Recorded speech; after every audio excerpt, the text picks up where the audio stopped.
I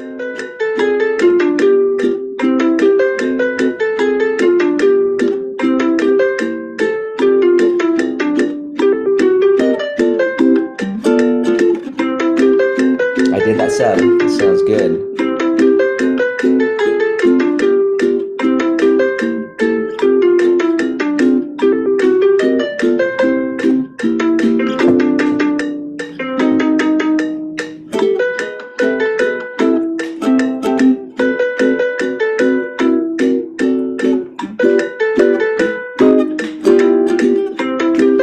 I'll show you some fun things that I would do.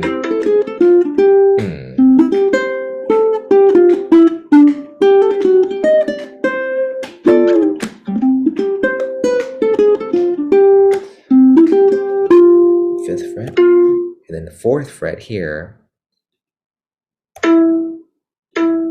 Again, totally optional, but whatever you're feeling.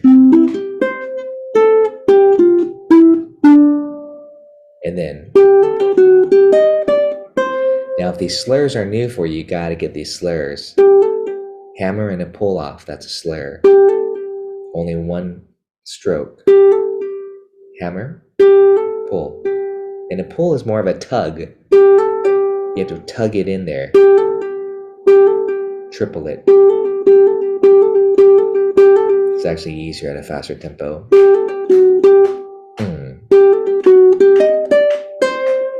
Okay, then you can slap on the G9 chord there as a turnaround.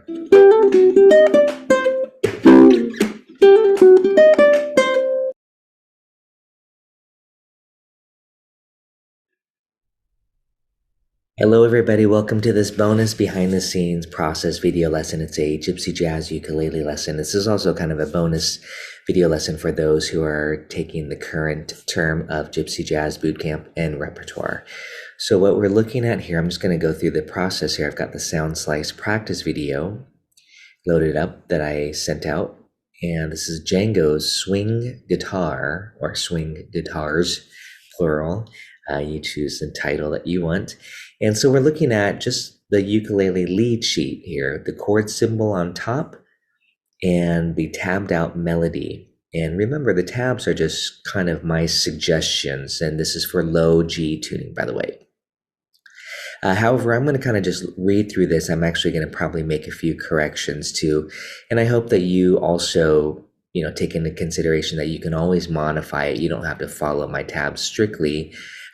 Usually I try to at least play through it and make sure it's something that's playable, and and that works pretty well. So this is a really fun song, and you can watch the guitar lesson too. I have the guitar lesson out there where I taught the class on my guitar. It's an AABA song form, very standard. The A section is based off of George Gershwin's classic song, I Got Rhythm, 1625. And I recommend checking out all my lessons, assuming you're on Patreon again for rhythm changes. You'll learn all these substitutions. But I'm just going to go through this particular, I won't go through every variation, obviously, is what I'm saying. We're in the key of C, and the B section is I call it the Lady Be Good B section. If you were attending my class, you'll already have known that I said that. I'm just going to get started on chords with this lesson. This is a process video lesson, so it's going to be kind of me walking you through this. We got a C major chord. I know that's just pretty plain, and you may say, hey, can I just do it like this? Sure, yeah, do whatever works for you. I actually like it like this for swing. That's your A shape as a bar chord version. You would have to bar, a little half bar. Okay, 2 beats on that. Now C dim 7, it says C dim, but you should interpret that as a dim 7. I'm going to do it here. I'm going to play it on the 6th fret, so it's 5, 6, 5, 6. Now, as I do this, I'll talk also. There are only 3 possible diminished 7th chords. It just inverts itself. Only 3 possible out of 12, all 12 keys. So C dim 7, if you went up a minor third, is E flat dim 7, is also F sharp dim 7, is also A dim 7. They're all the same. They share the same 4 notes. So you can choose whatever inversion you want. I chose to go up 3 frets just to have the sound.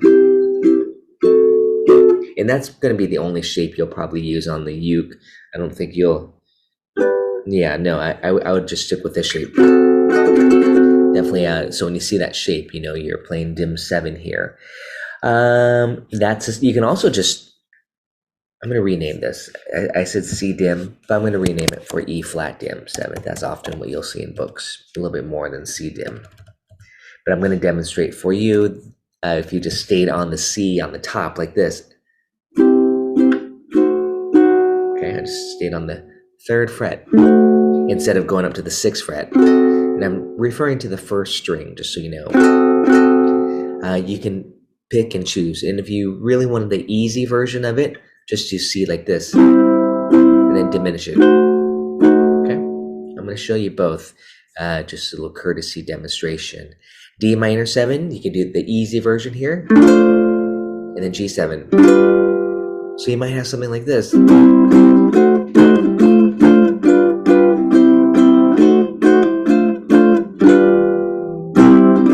then C7, and then F minor, C, F minor, and C, and then G7. But when I'm, and that would be kind of the easy version. I call it easy because it's using all open voicings for the most part. But when I'm playing swing, again, this is just kind of a little primer here. When I'm playing swing, I like these closed voicings.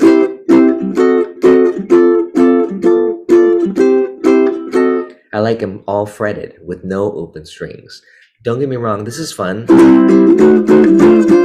And there are some closed ones because we want to get that, we want to be able to control the duration, the dampening of it. So when you have open strings, it's harder to control that duration. So that's why, again, I like just a C triad like this. E flat dim, which is C dim 2, D minor 7. So let me pick up the pace here. But I just wanted to kind of just do, you know, talk about some basic things for the, if gypsy jazz or swing uke is new for you. Now it says G7 on the chart, or this G7, or this one. So if you don't know your inversions, then you might want to investigate. Okay, that's G7. Oh, that's G7. Oh, that's G7. And that's G7. They're all the same 4 notes inverted. If you're a piano player, you can easily see those same 4 notes repeated up. It's harder on the uke. You have to learn your shapes, okay? And eventually your notes. Check out my chord inversion studies. Again, you know, Patreon. So plug in that. But everything is on there. So 5, 3, 5, 4. I'm just going to do a plain old G7. Some guitar players might play G9, but I'm going to do G7. The melody has a G note on there. So let me do this. I'm going to see these chord grids magically appear to when I'm instructing you. This will help you quite a bit. Now I'm going to just do the same thing here. Actually, I could just do this, save me time. Copy and paste. Love copy and paste. Who doesn't? Okay, so now we have this.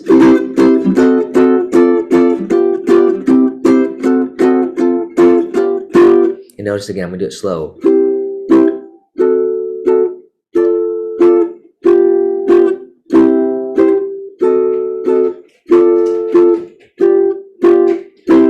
Okay. And I stop right here on C. I'm just going to draw that plain old C major bar chord. It doesn't have to be C6, doesn't have to be C6-9, doesn't have to be C major 7, just C triad sounds so good for this style. And then now C7. Okay, is a bar chord. This is like an A7. Here's C7 too.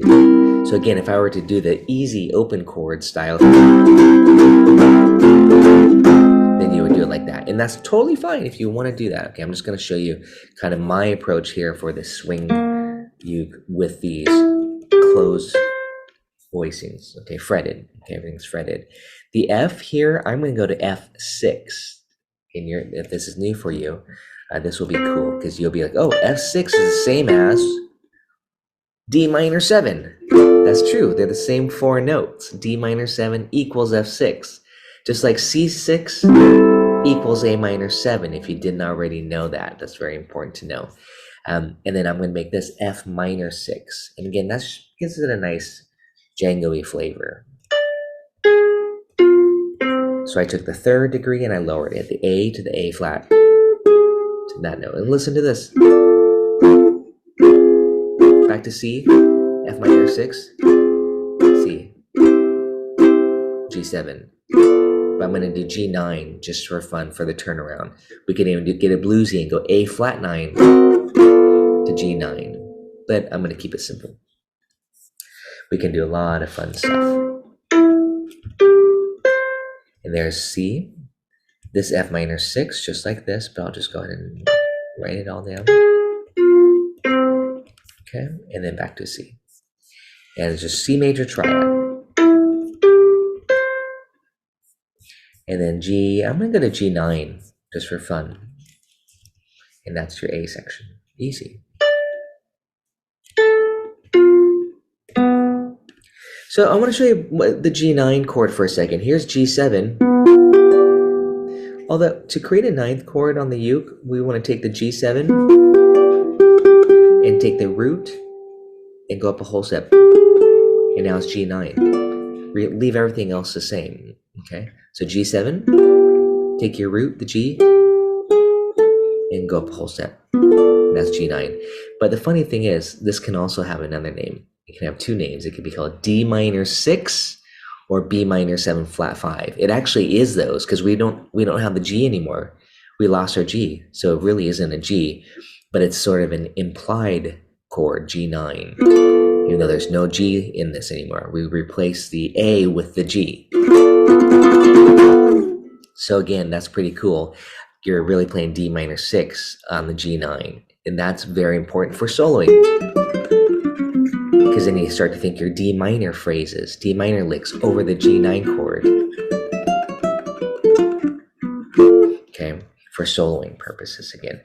So think about that. G9, okay? It's pretty easy. Just took the G7, took your G, and went up a whole step to the G9. I gotta show you this though too. If we did flat 9, it would be this. That's your flat 9, and then you get the dim 7. That's where we get a diminished 7 substitution on a dominant chord. I might be demonstrating that later, but you can check out all my other videos. I've got a ton of video lessons on the diminished substitution. Okay, so now it's time to just play this A section here. Let me make sure it says A section. I can do some cleaning up here on this chart. Got my A section there. AA, so, and then there's a little second ending here. We'll put the C chord here. Might as well just get that all squared away here. And then C7 is going to pull us into the B section. The 1 turns to dominant. That's when it goes to the 4 chord. Very, very common in this style. The 1 chord turns to dominant. That means you are now going to go into the 4 chord. I'm going to show you some of my favorite voicings here. But before we do that, let's take a look here. And let's just make this a little bit bigger here so you can see that whole A section. 1, 2, 3, 4. Keeping everything nice and crisp. Measure. And then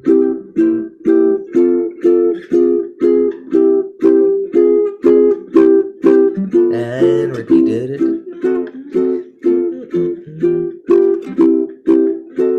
Quarter notes, nice and crisp.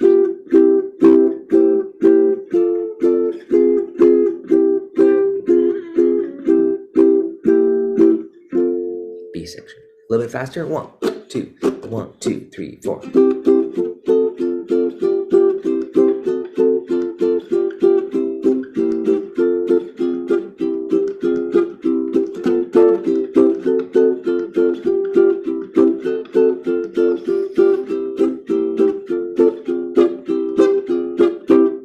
And I'm kind of accenting 2 and 4 if you didn't feel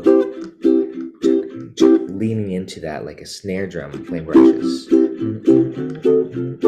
Or a hi-hat on 2 and 4.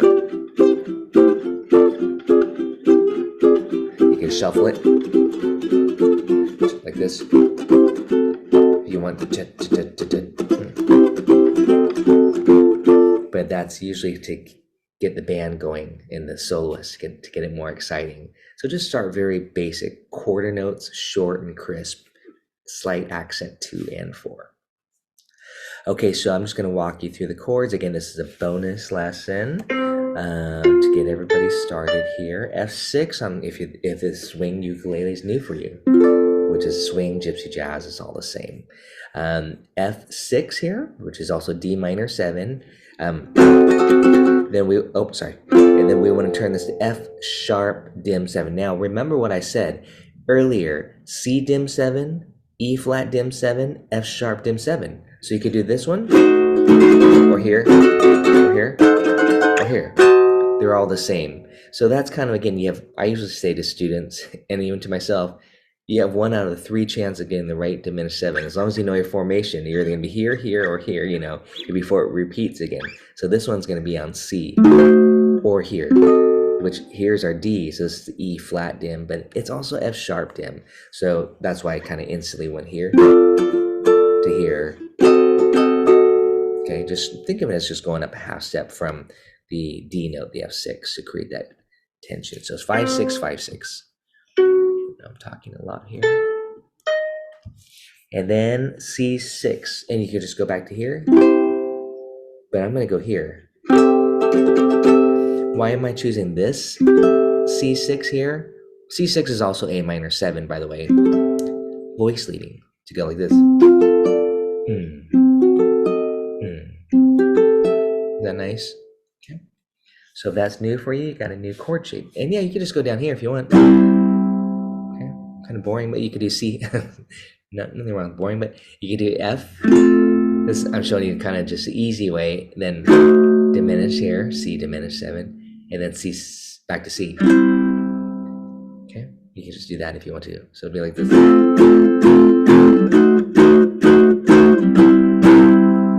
Here it is with what I'm doing.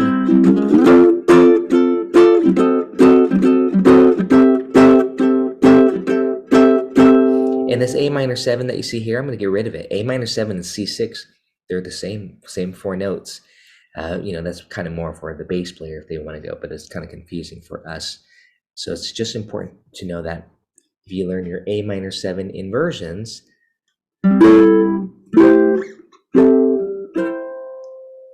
C6, you know it all. So if you're interested in that, please check out all my studies on chord inversions again. Master those chord inversions, triads and 7th chords. So where were we at here? Oh, right here, I'm sorry. I might have just did something I didn't need to get. Labeled the wrong one. C6, right? Oh, right here, let's do that again. C6, oh, no, we don't need emojis for this. Let's see, my fat fingers can do this correctly. 5, 7, 5, 7. I'm just yelling out the tabs. I'm always kind of visualizing these shapes. You know, I think that's an important thing as you are working on this, is for you to visualize it and do your homework. You know, do the work yourself. Grab a piece of paper and maybe say F6 equals 5, 5, 5, 5. I always start from the 4th string, by the way. I always say closest to the chin. So F6, 5, I mean, F6 is a bad one to choose. 5, 5, 5, 5, 5. But C6, 5, 7, 5, 7, right? Do you see what I'm saying? Close to chin, 5, 7, 5, 7. Be able to just think about that and write it out. That's visualization purposes. 2 bars on that. D9 is the chord. D7, D13, D9, whatever. D7 is the basic. It's a dominant chord. So I'm just going to put D7. I would probably fancy it up a little bit, but I think it's important to stay basic, you know, somewhat. Here's D7, by the way. C7 was here. So that's D7. So we have F6 from the B section. F sharp dim, 7. C6. D7, that was 2 bars. D7. G7. That's all I'm going to do. I'm not going to put the augmented. I'm going to take that out. Sorry, that was in the, I did that during the class. I took it out, but I didn't do it on this chart. So if you did not do it, that's okay too. It's not a big deal, but I'm going to audition it and see if I like G7 or G9 better. Let me take it from the B.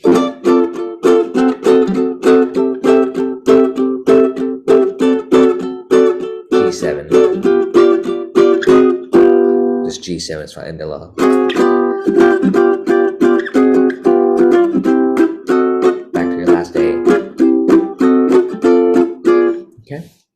So I'm just going to put plain old G7.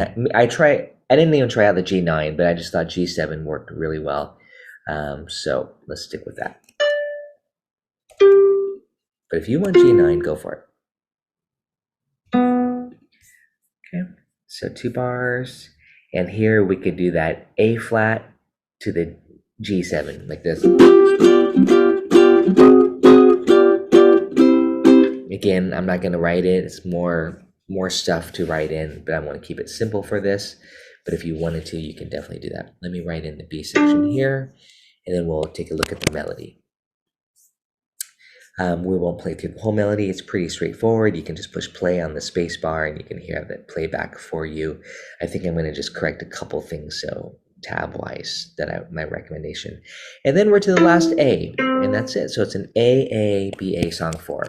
I always say when you have AABA song form, the good news is once you learn that one A, you've learned 75% of the song.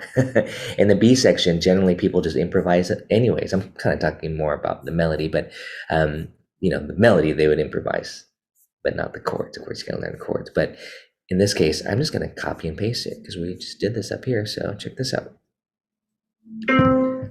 Copy all that.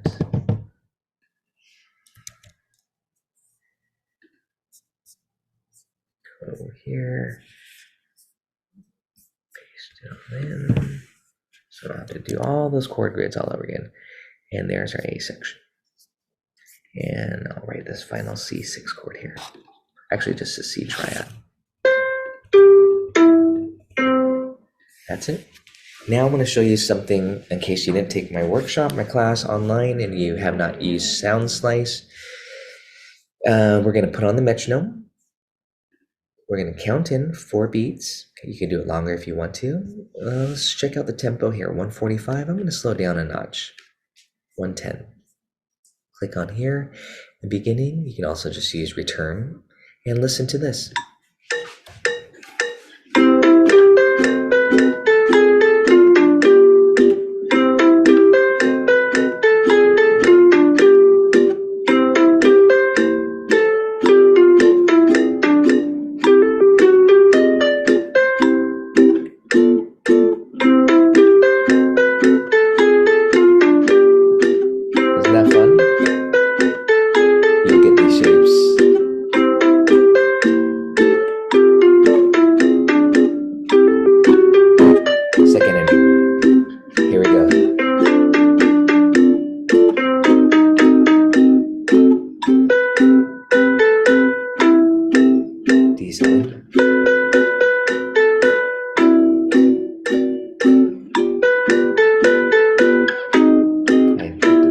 Sub. Can resist some embellishments, but hopefully you got that from earlier. Last 4.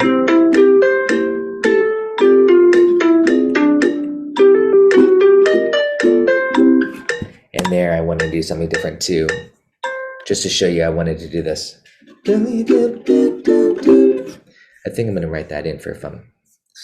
Something that Django would definitely have done. Let's do something a little bit different here. Go A flat 7, and then put a G7 here. And you could do this above too, obviously anywhere you see this. And I'm going to use 9. I said 7s. So A flat 9 and G9. Very bluesy substitution here. It's basically a prolongation of the 5 chord. Just all these little subs. Sometimes you want to go to the minor 4. Sometimes you want flat 6 to the 5. But I'm just going to do this is flat 6, 5. See. It's kind of in the melody here. So you get chord melody. Okay.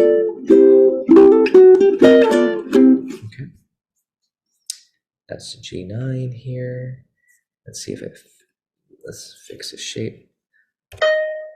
And if you like that, you might say, hey, I want to do that earlier. Do that every time. I just wanted to give you that option of adding that in.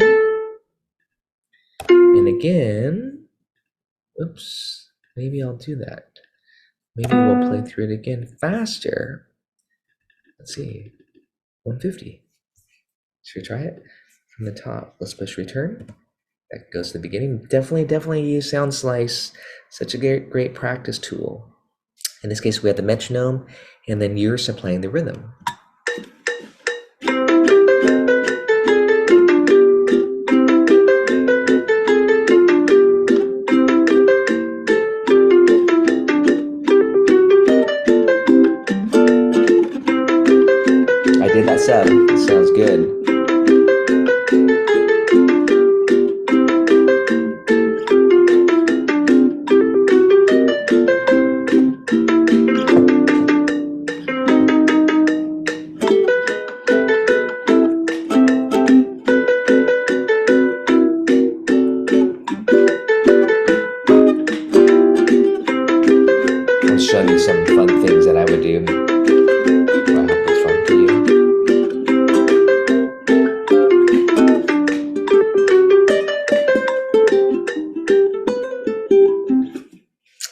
Too much fun. Okay, so next thing I'm going to talk about here very briefly. I know this is usually these process videos are about 10 minutes. It's a little bit over that, of course. But hope you're enjoying it here. Just to take a look here quickly at the melody. Yeah, I'm gonna do a few things here. I don't particularly like that open string. Let me try one more time. I didn't do it as open. Yeah, I'm gonna do it as a fretted note. That kind of feels better. So again, these are the type of things I'm talking about. Take some liberties. Maybe you're like, oh no, I really like that open. Then go for it. You know, whatever works for you. I'm just gonna modify it a little bit because sometimes I don't use that many open strings. And this is where I always say the word audition. You want to try it out and see what works best for you.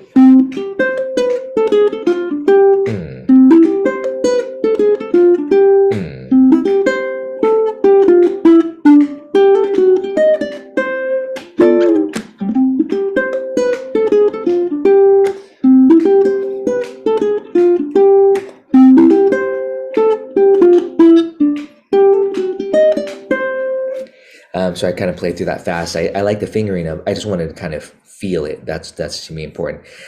This part here, I might refinger this note instead of traveling down on that second string. I kind of like that a little bit more. So let me change that. Oops, not that note. Just do that. Fifth fret. And then the fourth fret here, again, totally optional, but whatever you're feeling. And then, now if these slurs are new for you, you gotta get these slurs. Hammer and a pull off, that's a slur. Only one stroke. Hammer, pull. And a pull is more of a tug. You have to tug it in there. Triple it. It's actually easier at a faster tempo.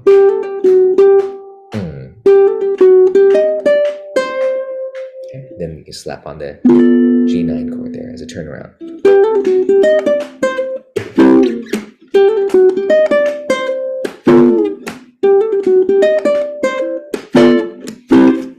And just practice those little phrases like that. Those little licks are really important. That's all I'll go through for the melody. The B section is pretty straightforward. And you could just push play. And actually, every time you hear the recordings, they're always improvising off the B section anyways. So there's actually a lot of ad lib, and that's where I would recommend, if work on your improvisation. Check out my lesson from the class and check out my other improvisation strategies lessons. So I'm just going to fix this here, and then that's it for today. And let me know if you enjoyed this lesson. And then I'm going to have this available for, well, if you're watching it, then you already have found it. Again, this is a bonus behind the scenes process video. All right, thanks again for watching. We'll see you all next time. Bye.